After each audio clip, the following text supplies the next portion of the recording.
What's good, you guys? Welcome back to my YouTube channel. If you're new here, please welcome. So today I'm here with a very sad story. I'm very sorry today. I have a lot of sad stories that I'm here to update you guys with. So I'm here with the sad story of Holy Tane, who seemed to not be doing so well according to his fans. Mukomana ari kunzi haasi kunyatsoita zvakanaka.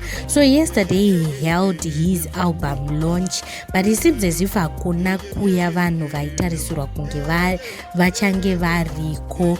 The crowd wasn't giving at all. Holy Tane watinoziva, and of late he's been changing ameno character yaari kuportray, and a lot of people are saying that it's because he's taking Zvinodhaka. And of late he has admitted that he's been taking Zvinodhaka, and he has been regretting that, saying kuti achatoita ambassador wekuudza mayouth kuti the abuse of drug and alcohol haina kunaka. So of late character yake haisi kunakidza mafans ake, izvi zvaita kuti album launch yake iflope, haina kumira zvakanaka. People are saying a lot muma streets. Izvi zvinorwadza sekuti mukomana tinoziva kuti mukomana mujaya anogona when it comes to music chaiyo mujaya, when it comes to singing chaizvo mujaya anogona.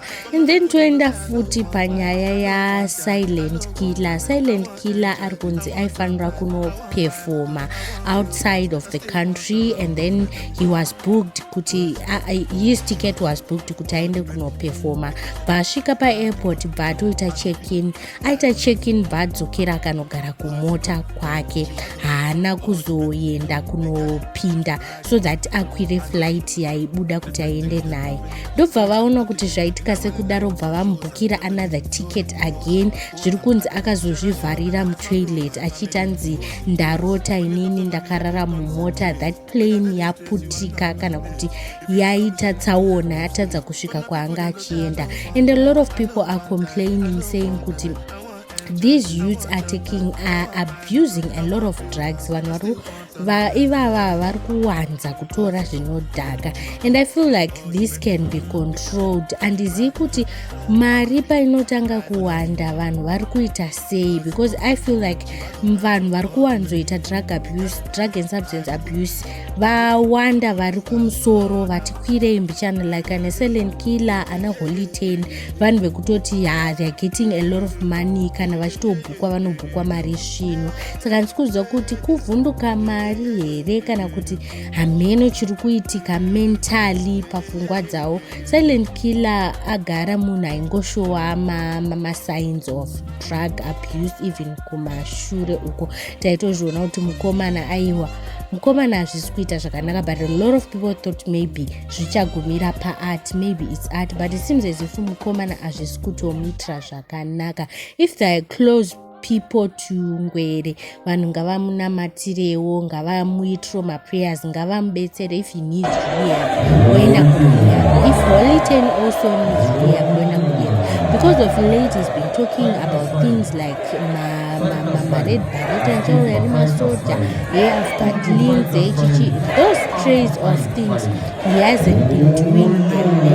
So in Zvangu personally, I really feel like these people, when they become famous, pavanoita mbiri bebe, pavanoita mari dzavo, I think they need good people around them, vanhu vanova advisor, vanhu vanogona kuva manager, vanhu vanogona kuva betsera mentally, physically and socially. And izuti ningatsanangura ndichiti but they need those people, because I think Maria yani fame inokuvadza, inokanganisa.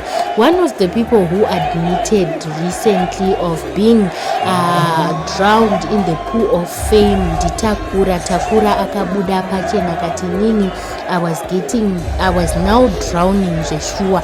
I didn't want to listen to people around me, vanhu around me ndaivatora kunge trash, and a lot of stuff that he said that could help someone today. Vanhu ngavatererewo vanhu vakaita sana Saint Flo nanatakura vanenge vabva kumarehab vabatsirika, and also vakavakomberedzawo vanofanira kuvadetsera vachivakurudzira kuenda kunobatsirwa, because it's not everyone who can manage fame, it's not everyone who can manage money.